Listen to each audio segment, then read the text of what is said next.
रूप छान लागल केवाड़।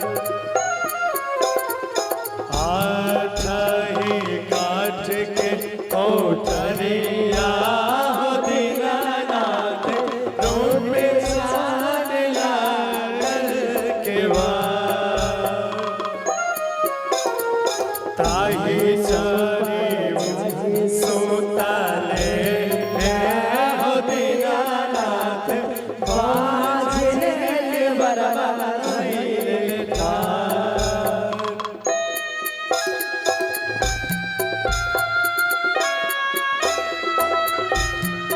जय हो छठी मैया।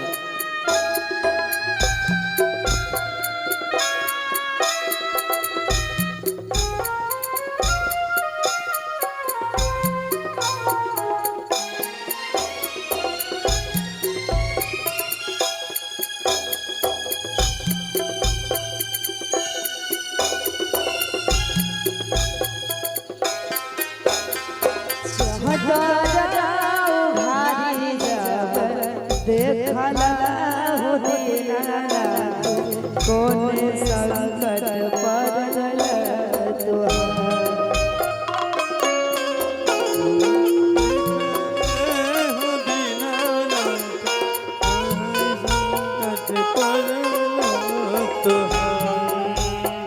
चादरा खानी जब देखले हो दीनानाथ कौने संकट पड़ल तुहार।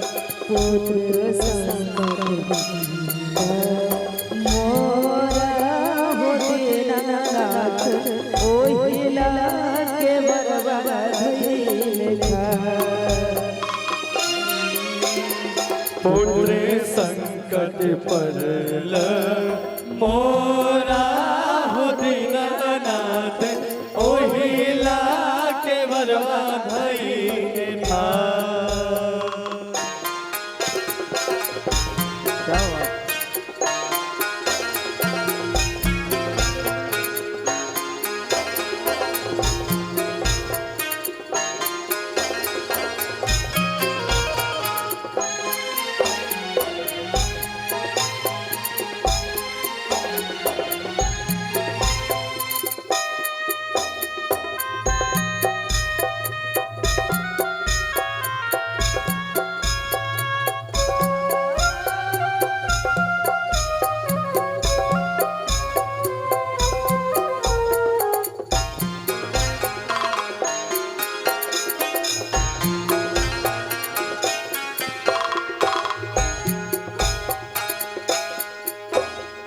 चादरा उघारी जब देखला हो दीनानाथ कौन संकट पड़ल तुहार।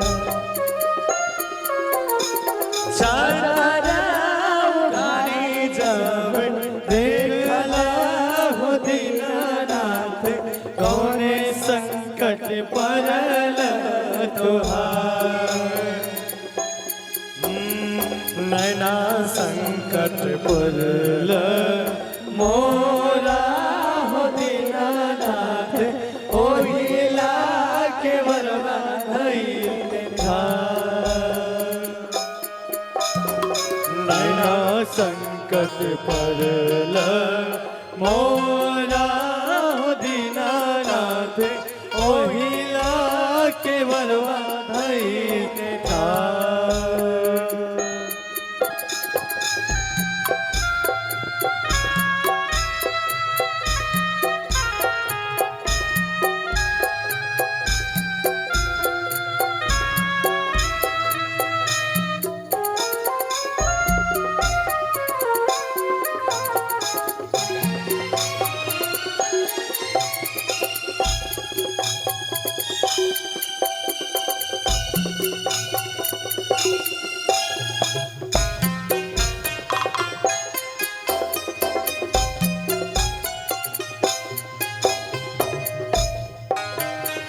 चादरा उघारी जब देखला हो दीनानाथ कौन संकट पड़ल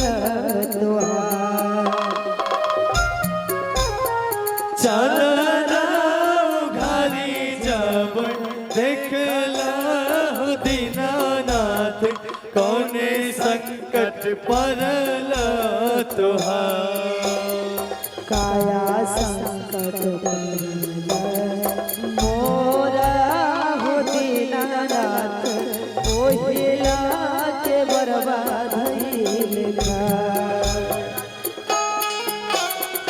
परला मोरा हो दीनानाथ ओहिला के बर्बाद ठार माया संकट परल मोरा हो दीनानाथ ओहिला के बर्बाद ठार माया संकट परल मोरा हो दीनानाथ ओहिला के बर्बाद ठार नैना संकट परल मोरा हो दीनानाथ ओहिला के बर्बाद ठार